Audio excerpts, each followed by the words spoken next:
We heal with zeal. Together we navigate New frontiers.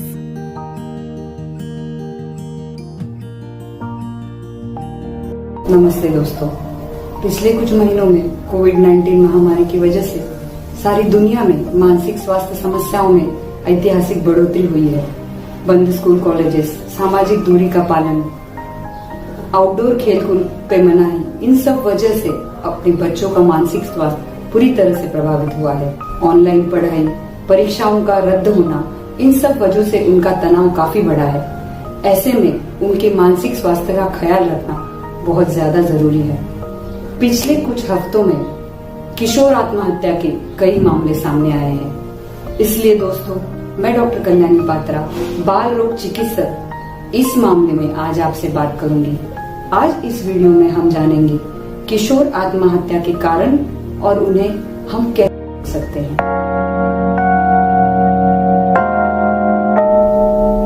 हमारे देश में 1/3 आत्महत्या किशोर करते हैं। 15 से 39 वर्ष की आयु में मृत्यु का सबसे आम कारण आत्महत्या है। हर घंटे एक छात्र आत्महत्या करता है। किशोर आखिर आत्महत्या की चपेट में क्यों आते हैं? किशोर ऊर्जा और तीव्र भावनाओं से भरे होते हैं। उनके पास सोचने के चुनिंदा तरीके होते हैं।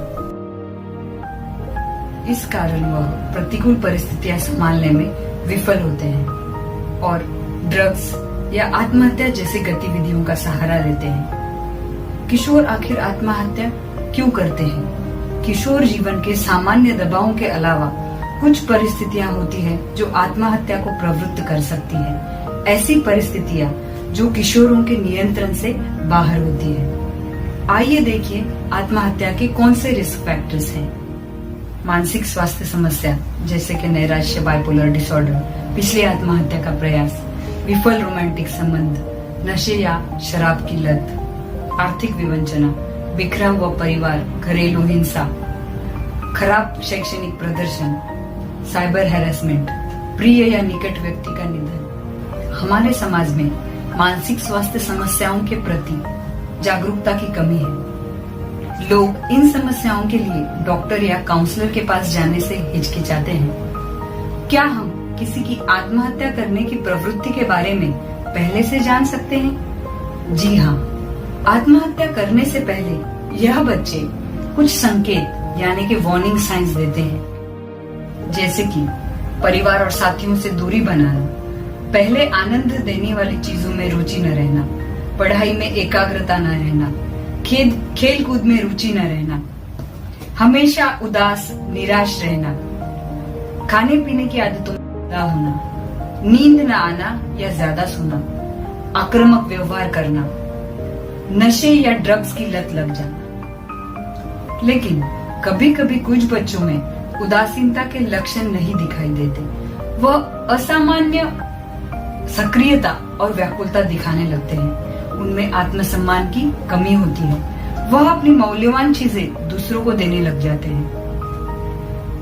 मुझे पैदा ही नहीं होना चाहिए था, मैं अपने माता पिता पर बोझ हूँ, इस जीवन का क्या अर्थ है, इस तरह की बातें करने लग जाते हैं।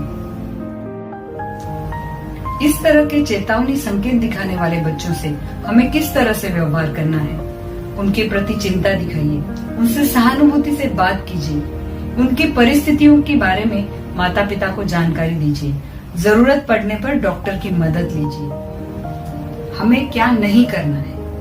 इस तरह के चेतावनी संकेत दिखाने वाले बच्चों को कभी हल्के में ना लें, उन्हें चुनौती ना दें, उनका मजाक ना बनाएं, आत्महत्या के नैतिक कारणों के बारे में उनसे बहस ना करें, कभी भी यह लक्षण उनके परिवार से ना छुपाएं। आत्महत्या के विचार आने वाले बच्चों में कुछ परिस्थितियों में तत्काल डॉक्टर की मदद लेना जरूरी है, जैसे कि मृत्यु की इच्छा लेखन में, बातों में या सोशल मीडिया पर जाहिर करना, आत्महत्या के तरीकों के बारे में इंटरनेट पर खोज करना, रस्सी, हथियार, गोलियां जमा करना, दूसरों से आक्रामक व्यवहार करना, शराब या नशे की बुरी लत लग जाना। इन परेशान बच्चों की सहायता हम कैसे करें? यह बहुत आवश्यक है।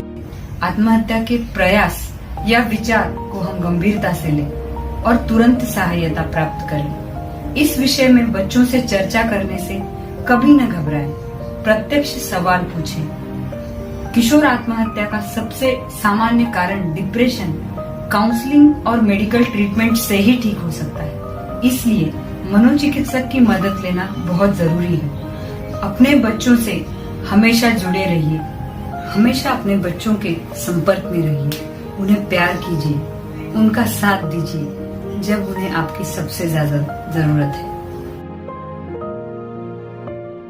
क्या हम ये आत्महत्या की घटनाएं रोक सकते हैं? जी हाँ, हमारे किशोर बच्चों को रेजिलिएंट यानी कि सशक्त बनाकर। आइए देखिए किशोर सशक्तिकरण के लिए हमें क्या कदम उठाने चाहिए।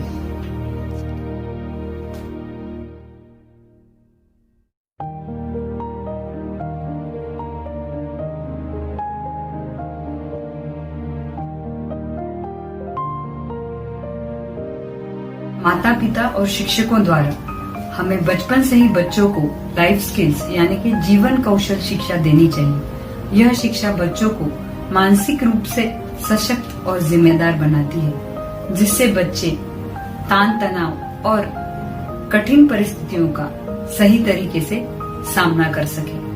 आइए देखिए बच्चों को हमें कौन सी लाइफ स्किल्स सिखानी चाहिए।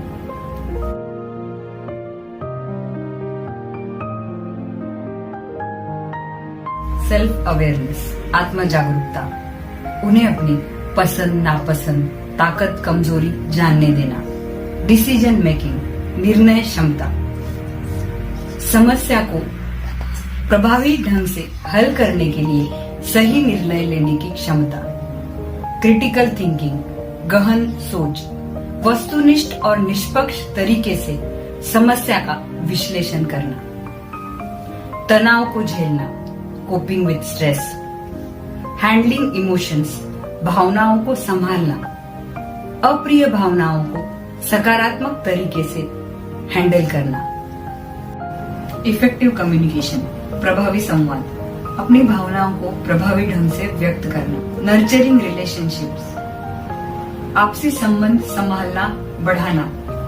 मतभेद स्वीकार करना, स्वस्थ जोखिम मुक्त जीवन शैली अपनाना, अपने लक्ष्य को निश्चित करना, संसाधनों का सही इस्तेमाल करना। सहानुभूति यानी कि एम्पैथी, दूसरों की भावना, परिस्थिति और नजरिए को समझना। ये लाइफ स्किल्स हमारे बच्चों के जीवन को खुशनुमा और सफल बनाती है।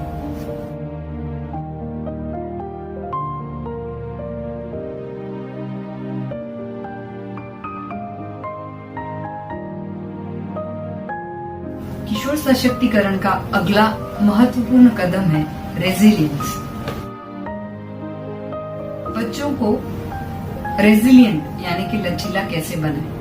रेजिलियंस का मतलब है परिवर्तन और प्रतिकूलता संभालने की क्षमता। आइए जानते हैं कुछ टिप्स माता पिता और शिक्षकों के लिए, जिससे हम बच्चों को रेजिलिएंट बना सकते हैं। अपने व्यवहार में उनके लिए रोल मॉडल बनिए। ऑथोरिटेटिव पेरेंटिंग स्टाइल यानी कि आधिकारिक परवरिश शैली का पालन कीजिए। उचित कारण के साथ नहीं बोलिए। असफलता का स्वीकार करना सिखाइए। खाली प्रशंसा कभी न कीजिए। ओवर एक्सपेक्टेशंस न रखिए। शारीरिक दंड न दीजिए। उनके अच्छे व्यवहार की सराहना कीजिए। लगातार आलोचना मत कीजिए। पॉजिटिव डिसिप्लिन यानी कि सकारात्मक अनुशासन के तरीके अपनाइए। स्पोर्ट्स एक्टिविटी, पाठ्येतर गतिविधियां आदि को प्रोत्साहन दीजिए। टीन एम्पावरमेंट में तीसरा जरूरी कदम है स्ट्रेस मैनेजमेंट यानी कि तनाव प्रबंधन।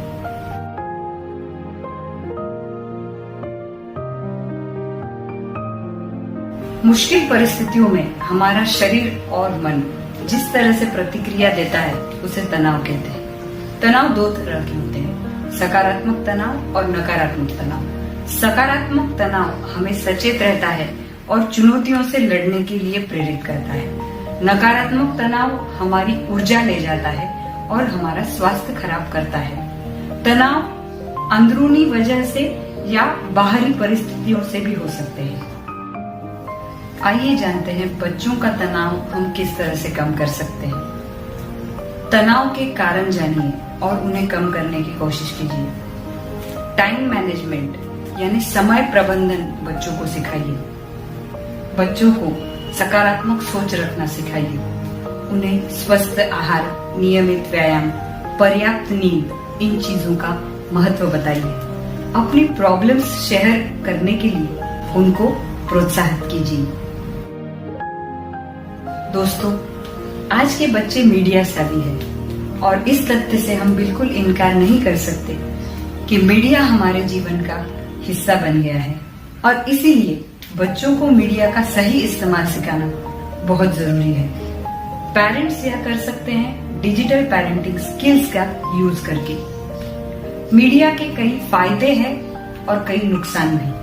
ट्रेडिशनल मीडिया और सोशल मीडिया दोनों से ही हमें बहुत सारी जानकारी मिलती है, रचनात्मकता को बढ़ावा मिलता है, मनोरंजन होता है, लेकिन अनियंत्रित मीडिया यूज की वजह से कई सारी मुश्किलें पैदा हो सकती हैं। अगर बच्चे अपना ज्यादातर समय मीडिया पर बिताते हैं तो उन्हें कुछ स्वास्थ्य समस्याएं हो सकती हैं, जैसे कि मोटापा, पोस्चरल प्रॉब्लम, आक्रामकता, नैराश्य, gaming addiction, social media addiction, आत्मघाती व्यवहार, साइबर उत्पीड़न।